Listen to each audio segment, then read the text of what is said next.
সানার কথায় সাফওয়ানের মা বিরক্ত হচ্ছেন। উনি কোনোরকম নিজেকে শান্ত রেখে বলেন, শুনো মেয়ে, বেশি কথা আমি একদম পছন্দ করি না। কাল সকালে সাফওয়ানার সাথে যাবা তুমি।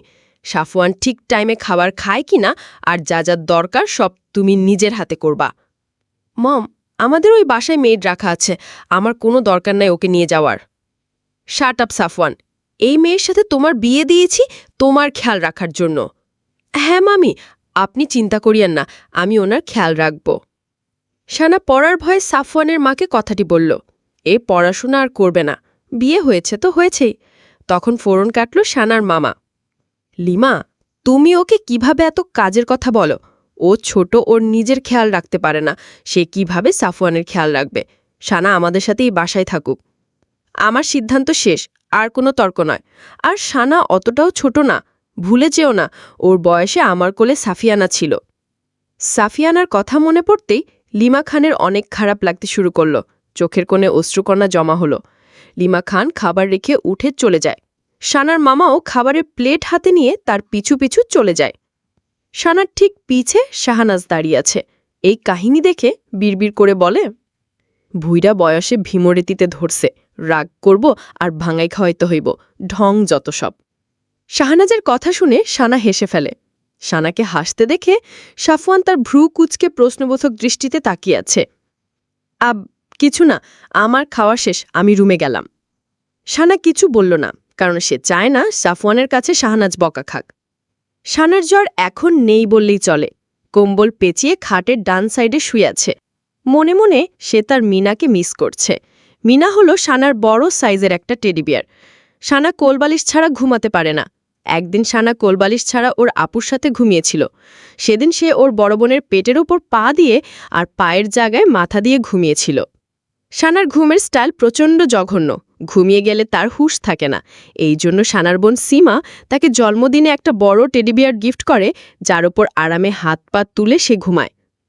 শুনছেন, আপনার খাটে কোলবালিশ নাই কেন? তুমি কোলবালিশ দিয়ে কি করবে? কথা না বলে চুপচাপ ঘুমাও না, না হলে ঠান্ডার মধ্যে বেলকনিতে ফেলে রাখব। ভালো কথা শুনলেন না তো, এরপর আমাকে দোষ দিবেন না। সানার কথা গ্রাহ্য করল না সাফওয়ান। সানা সবসময় এত বেশি বকবক করে যে তার কান ঝালাপালা হয়ে যাচ্ছে। লাইট অফ করে সাফওয়ান ঘুমিয়ে পড়ল। সাফওয়ান আর সানার মাঝে একটু ফাঁকা জায়গা ছিল। অর্ধেক রাতে সাফওয়ান অনুভব করল কেউ তার মুখের উপর ঠাস করে পা ফালাইছে। ব্যথায় নাক মুখ কুঁচকে যায় সাফওয়ানের। বালিশের পাশে হাত দিয়ে ফোন নিয়ে ফ্ল্যাশ অন করে দেখে সানা তার বুকের উপর পা দিয়ে ঘুমিয়ে আছে। সানার পা সাফওয়ানের উপর, আর সাফওয়ানের পায়ের সাইডে বালিশবিহীন ঘুমিয়ে আছে। এক হাত খাটের নিচে পড়ে আছে, আর একটু সাইডে চাপলে সে নিশ্চিত নিচে পড়ে যাবে। এত কিছু হয়েছে, তবু সানার ঘুম ভাঙছে না। এই শীতের রাতে একবার কম্বলের নিচে ঢুকলে কার উঠতে ভালো লাগতে? সানাকে ঠিক না করে দিলে হয়তো আবারও লাথি খাবে সে। সানাকে টেনে বালিশে শুয়ে দিল। আলমারি থেকে এক্সট্রা দুটো বালিশ বের করে মাঝখানে দিল। আর রিস্ক নেওয়া যাবে না। এখনও তার মুখে ব্যথা করতেছে। সানার গায়ে কম্বল টেনে দিয়ে সেও ঘুমিয়ে পড়ল। সকাল হতেই তোড়জোড় শুরু হয়ে গেল সানার। লাগেজ সে সাফওয়ানা আগেই বের করে ফেলছে। সাফওয়ান রুমে আসতে জিজ্ঞেস করে, আপনার ব্যাগ গুছাবেন না? আমি এখানে থাকি না ইডিয়াট, আমি ঢাকাতে থাকি। আমার সব জামাকাপড় আমাদের বাড়িতেই রাখা আছে, নিব কেন? আপনাদের কয়টা পারি লম্বু জামাই? Wait, what? লম্বু জামাই মানে কি? ওহ সরি, ভুল বলছি, লম্বু না, লিচু জামাই। সানা ইচ্ছাকৃতভাবে সাফওয়ানকে রাগাতে যাচ্ছে। সানাও সুযোগে ভালোই অপমান করতে পারে। সাফওয়ানের দিকে তাকিয়ে দেখে সনার অবস্থা। চোখ বন্ধ করে সাফওয়ান নিজের রাগ কমানোর চেষ্টা চালাচ্ছে। এখন আর যাই হোক, এরই কিছু বলা যাবে না। এখন কিছু বললে কান্নাকাটি শুরু করবে, আর আঙ্কেল মম উল্টা ভাব। কি এক মুসিবতে আমাকে ফালাইলা আল্লাহ তুমি। এই কি বললেন? আমি মুসিবত? এই মেয়ে কানে কি বেশি শোনো? একটু এক মাইয়া ঝগড়া করতে ওস্তাদ, আবার আমাকে ঝগড়ুটে বললেন। এত বড় সাহস! আমার কত সাহস ভবিষ্যতে টেল পাবা, যদি আমার সাথে তুমি থাকো তাহলে। এখন চুপ করে বের হোক। সানা সাফওয়ানের সাথে ড্রয়িং রুমে গিয়ে মামা মামি শাহনাজ থেকে বিদায় নিয়ে ঢাকার উদ্দেশ্যে বের হলো। ড্রাইভার নিজের মতো গাড়ি চালাচ্ছে। সানা আর সাফওয়ান পিছনে বসছে। সাফওয়ান তো ফোন চাপায় ব্যস্ত, সানা বসে বোর হচ্ছে। এই যে শুনছেন, আমার না ক্ষুধা লেগেছে। তোমার এত ক্ষুধা কিভাবে লাগে? আশেপাশে কোনো দোকান দেখতে পাচ্ছ? কিভাবে খাবার কিনবো আমি? সাফওয়ানের বিরক্তিমাখা কণ্ঠে সানার অপমানিত ফিল হল। অভিমানে সে ঘুরে বসল।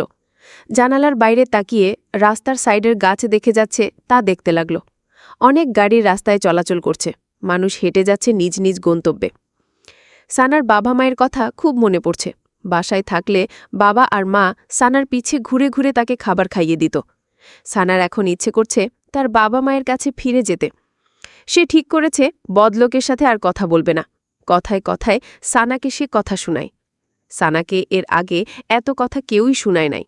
মিশুক প্রকৃতি আর তার চাঞ্চল্যতার জন্য সবাই তাকে খুব ভালোবাসে।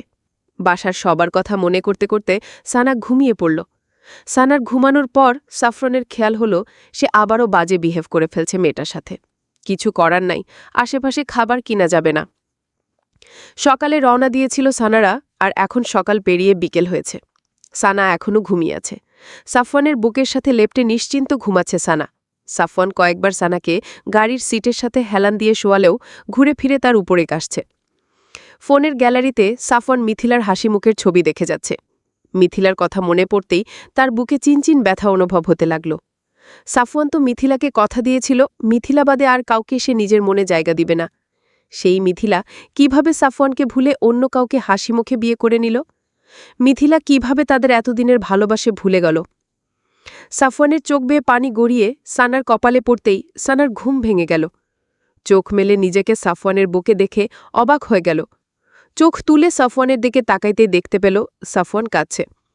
সানার বিশ্বাস করতে কষ্ট হচ্ছে এই লোকটা কাঁদতে জানে। আপনি কোনো কারণে আপসেট? আমি কি আপনাকে কষ্ট দিয়েছি?